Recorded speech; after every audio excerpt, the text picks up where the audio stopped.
तब जाकर के गोकर्णोपाख्यान सनकादिक ऋषियों ने सुनाया नारद जी महाराज को। सनकादि कहते हैं नारद जी महाराज, अत्र ते कीर्तयिष्याम इतिहासं पुरातनं यस्य श्रवण मात्रेण पापहानिः प्रजायते। नारद जी महाराज कहते हैं कि आप हमें वह इतिहास सुनाइए। तब सनकादिक ऋषि वह इतिहास सुनाते हैं। सनकादिक कहते हैं कि तुंगभद्रा नदी के किनारे एक पंडित जी रहते थे, जिनका नाम था आत्मदेव शर्मा। द्वितीय भास्कर बड़े विद्वान थे महाराज, विशुद्ध ब्राह्मण वृत्ति थी और उसी से अपनी जीविका चलाते थे, खूब संपन्न थे। परंतु महाराज पतिदेव जितने सीधे सरल थे, ठीक उसके विपरीत उनकी पत्नी थी, जिनका नाम था धुंधली देवी। धुंधली देवी कैसी थी? बोली, लोक वार्ता रता कूरा प्रायशो बहुजल्पिका शूरा च गृह कृत्येषु कृपणा कलह प्रिया। बोले लोक वार्ता रता, महाराज बड़ी ही क्रूर स्वभाव की थी। जब तक पड़ोसी से लड़ाई ना हो जाए तब तक उसको शांति नहीं मिलती थी, और बड़ी ही कंजूस थी। गृह कृत्येषु कृपणा, कृपणा माने कंजूस, और कलह प्रिया, जिसे कलह प्रिय हो, ऐसी थी धुंधली। महाराज ब्राह्मण देव तो बड़े सीधे सरल, परंतु मन में एक कष्ट था पंडित जी को। क्या कष्ट था? बोले उनके कोई संतान नहीं थी। अब तो महाराज एक दिन संतान की पीड़ा से इतना ज्यादा उन्हें कष्ट हुआ कि वन की ओर चल दिए।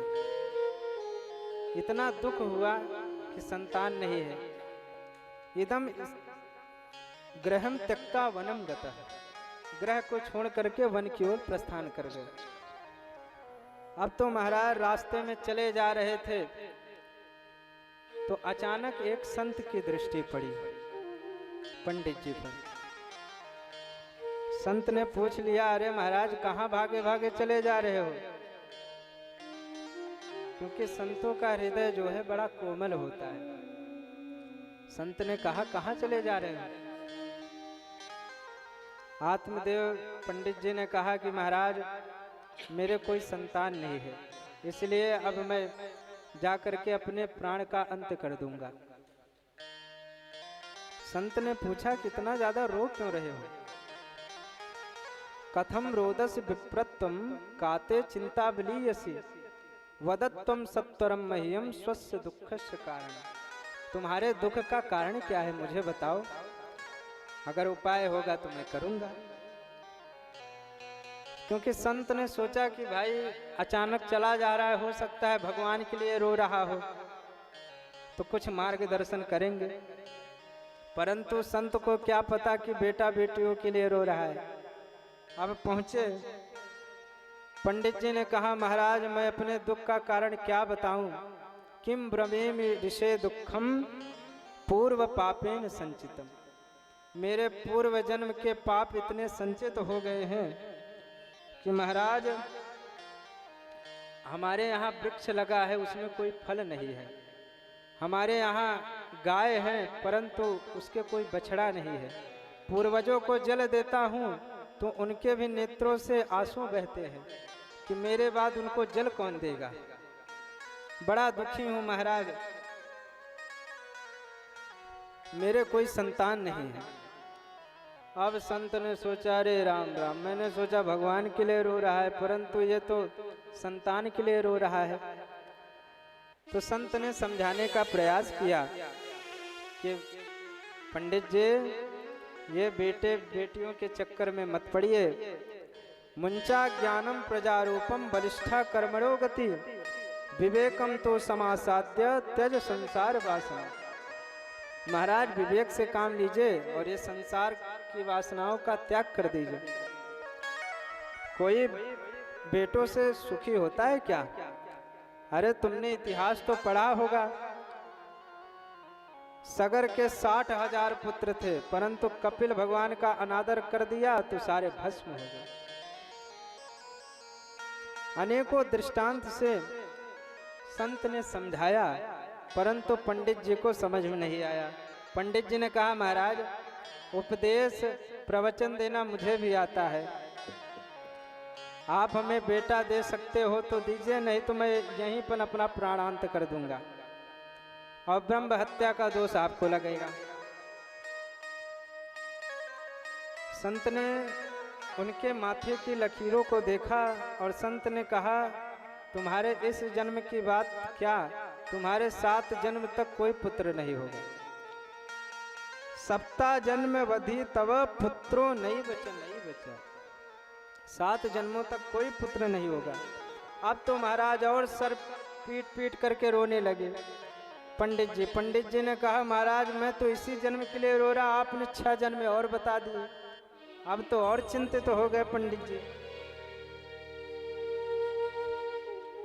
7 गुना और दुख आपने महाराज मेरा बढ़ा दिया।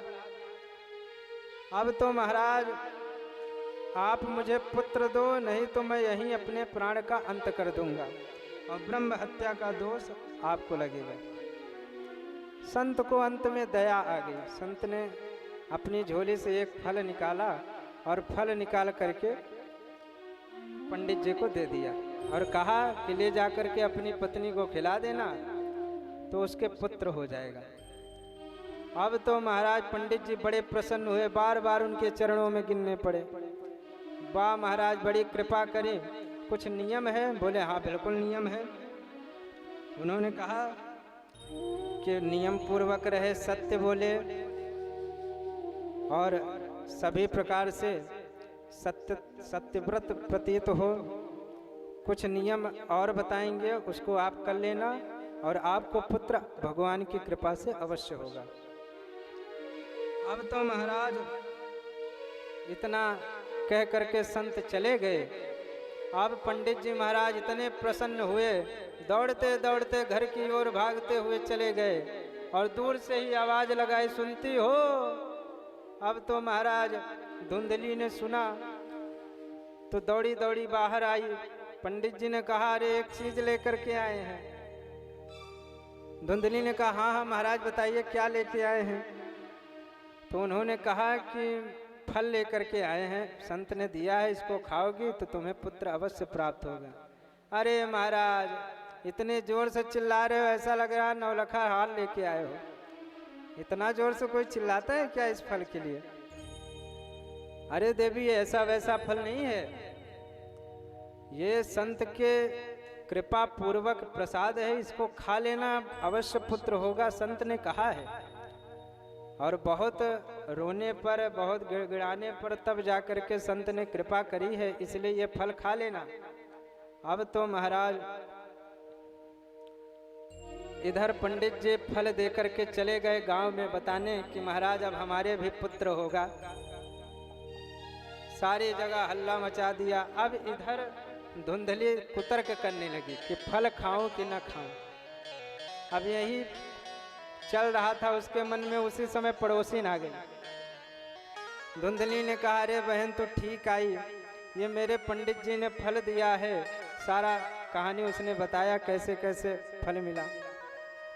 तो पड़ोसी ने कहा, इसमें क्या है, तू खा ले, अगर संत ने कहा है तो अवश्य पुत्र होगा। धुंधली ने कहा, अगर मैंने फल खा लिया और कहीं मैं गर्भवती हो गई तो मेरा पेट बहुत वजन हो जाएगा, बहुत फूल आएगा। फल भक्षेण गर्भस्या गर्भेणोधर वृद्धिता। और महाराज मेरा भोजन पानी कम हो जाएगा। स्वल्प भक्षम, मेरी शक्ति भी कम हो जाएगी। स्वल्प भक्षम ततो शक्तिर। और महाराज मेरे घर में काम धंधा कौन करेगा? गृह कार्यम कथम भवेत।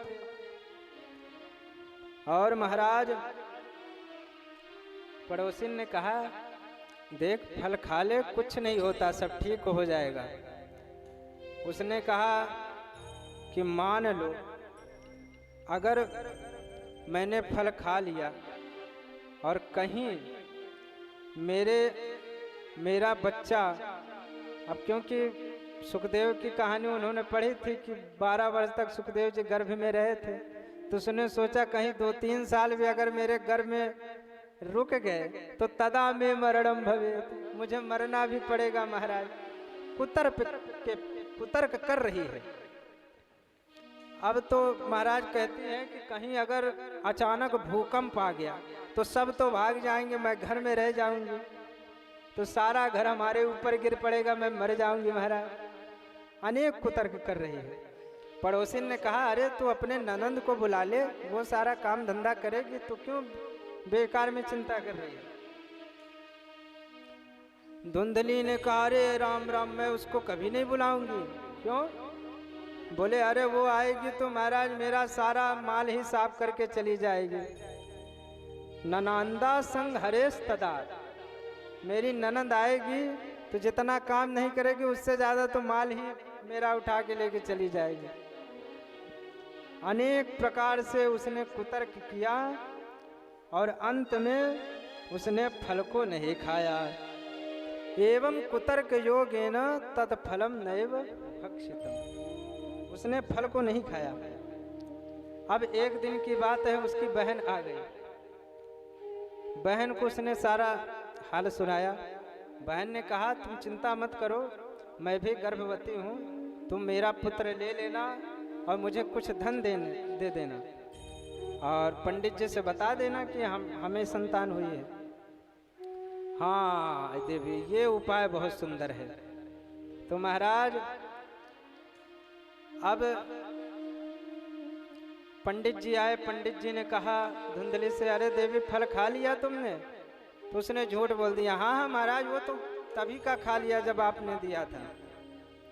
अच्छा तो ठीक है। अब तो महाराज धूमधाम मचने लगी कि पंडित जी के भी बेटा होगा। परंतु जो बहन थी उसकी फल तो खाई नहीं थी, तो उसने क्या किया, उसने कहा कि तुम्हारे गौ के भी पुत्र नहीं हो रहा, इसलिए फल तुम उसको खिला दो। तो उसने वो फल गाय को खिला दिया था। तो महाराज अब तो समय बीतता गया, समय हो गया, तो समय आते ही पुत्र प्राप्त हुआ उसकी बहन को, और उसने ले जा करके पुत्र अपनी बहन को दे दिया और किसी को कानो खान खबर नहीं पड़ी। और जैसे पुत्र हुआ तो महाराज सारे गांव में हल्ला मच गया कि पंडित जी के पुत्र हुए, पंडित जी के पुत्र हुए। महाराज एक आश्चर्य और हुआ कि गाय को जो फल खिलाया गया था उसके भी एक पुत्र पैदा हुआ। केवल उसका कान गाय जैसा था, बाकी बिल्कुल मनुष्य जैसा शरीर था उसका। क्रियत कालेन तव जातो तरुणो तनया बुभव गोकर्ण। पंडित जी ने उनका नाम क्या रखा? गोकर्ण, क्योंकि उनका कान जो है गौ जैसा था, इसलिए उन्होंने उसका नाम गोकर्ण रखा। परंतु धुंधली ने कहा महाराज पुत्र मैंने पैदा किया है, 9 महीने मैंने इतना भार संभाला है, तो अब मैं अपने पुत्र का नाम रखूंगी। पंडित जी ने कहा ठीक है देवी तुम ही रख लो। तो मेरा धुंधली ने कहा मेरा नाम धुंधली, तो मेरे बेटे का नाम धुंधकारी। अब तो महाराज नामकरण हो गया। परंतु जैसे जैसे समय बीतता गया धुंधकारी तो महाराज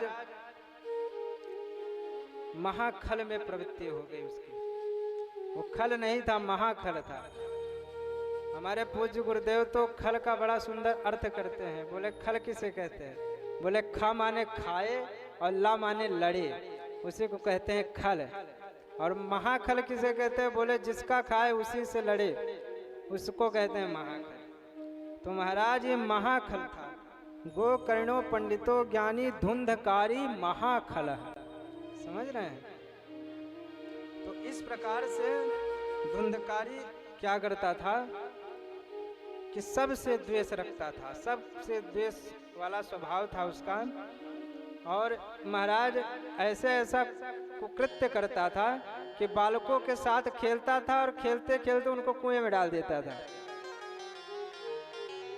हिंसक था, शस्त्र सदा लेकर के चलता था, और महाराज चांडालों से विशेष उसका प्रेम था।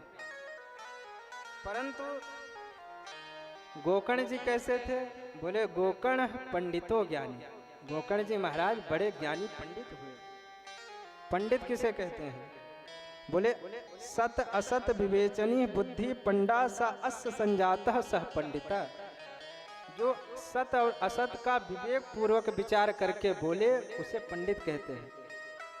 वैसे पंडित के तो 8 गुण बताए गए हैं कि दंभम नोदवहति न निंदति परा नो भासते निष्ठुरान प्रोक्तम केन चिद प्रियम च सहते क्रोधम च नालंबते ज्ञात्वा शास्त्रमपि प्रभूतमनिशं संतिष्ठते मूकवत दोषाश्चादयते गुणान वितुनते चाष्टौ गुणान पंडित। 8 गुण पंडित के बताए गए। दंभम नोदवहति न निंदत परान, पहली चीज है कपट न करना। दंभम नोदवहति न निंदति परान, दूसरों की निंदा न करना। नो भासते निष्ठुरान, कभी भी निष्ठुर वचन नहीं बोलना। प्रोक्तम केन चिद प्रियम च सहते, कोई गाली भी दे रहा है तो भी उसको सहने की शक्ति होनी चाहिए इसमें। प्रोक्तम केन चिद प्रियम च सहते क्रोधम च नालंबते, क्रोध पर सदा ही विजय प्राप्त किया हो। ज्ञात्वा शास्त्रमपि प्रभूत मनिशम, संपूर्ण शास्त्रों का ज्ञान होना चाहिए, प्रभु में लीन होना चाहिए। प्रभूत मनिशम संतिष्ठते मूकवत, मूर्खों के बीच में कभी नहीं बैठना चाहिए। दोषाश्चादयते गुणान वितनुते चाष्टो गुणान पंडितो, दूसरे के दोषों को छिपाना और अपने गुणों को प्रकट करना, ये 8 गुण पंडित में होते हैं। चाष्टो गुणान पंडितो।